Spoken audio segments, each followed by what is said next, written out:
Good evening and Assalamu alaikum. This is Irshad Salim here from Islamabad, Pakistan. Donald Trump has vowed not to attend the inauguration of what he calls phony president.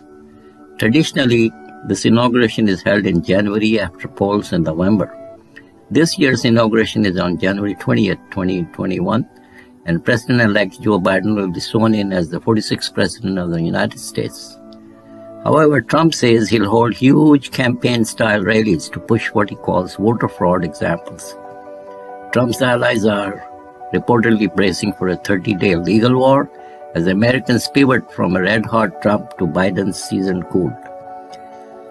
And across the Atlantic, south of Washington, D.C. today, I held a mini conversation with Middle East media icon Khalid Al-Mina and Islamabad-based analyst Mr. Baloch. It, in my opinion, presents a microcosm view of how the world outside the world of the US is looking at the change. Here it is. Thank you. In my opinion, it's just that Trump failed as an actor to become a hero of a script that was presented at the end of the millennium, 2000 and going forward. So, personally, I tend to be not personality centric, and I'm looking at things from a more vantage point of view on the horizon. So given that, I strongly feel not much is going to change, maybe a little tweaking here and a little tweaking there, but the script continues. God bless all. Assalamu alaikum, Sayyid Irshad. I agree with you that the script has been set. There are certain divergences and distractions, but the whole thing smacks of domination, of trying to impose own values, of blind support for certain principles that they know are not correct and they would like to impose on other people. So I do agree on that issue.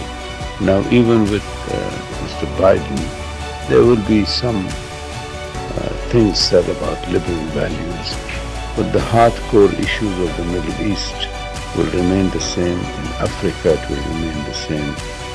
So let's wait and see. And whatever little parameter that we can wriggle ourselves, we should do so. But as Shakespeare said, the fault, dear Brutus, lies not in our stars, but in ourselves. So we are responsible, whether in the Arab world, in Pakistan, here, there and all. We are responsible for our own ills because we have been given intelligence and so many other things. But unfortunately, we tend to focus on issues that are totally irrelevant and useless. Let's hope, inshallah, we ourselves rise up and wake up to the realities of life and help ourselves. Okay, sir. Stay well and have a lovely day. Thank you, Almina Saab, for your candid views. I, however, still think we do, this Muslim world region, Pakistan all the way to Middle East, there needs to have a very philosophical and intelligent, even intellectual discussion on the nuances of openness versus liberalism. We tend to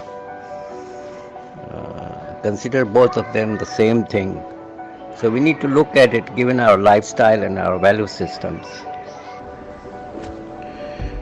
Thank you, Ji. I just heard the comment by yourself and our very learned journal from Middle East, from Saudi Arabia, I believe. I entirely agree with him.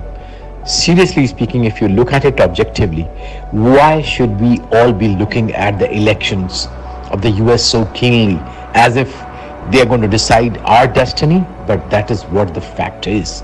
He's so right that we made ourselves so helpless, so dependent, that we have to look at who sits in Washington.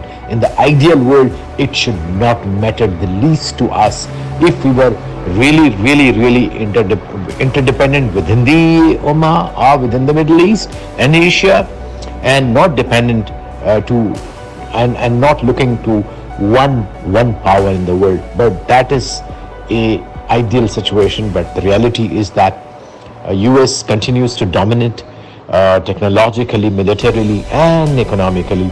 So we'll have to contend with that. So Biden's coming in could be that. I think on the vital issues which are vital to the Middle East, maybe there's no change in substance, but maybe in a style. But I think he has a agenda internally cut out, because problem was that the US society was coming out of its hinges. In fact,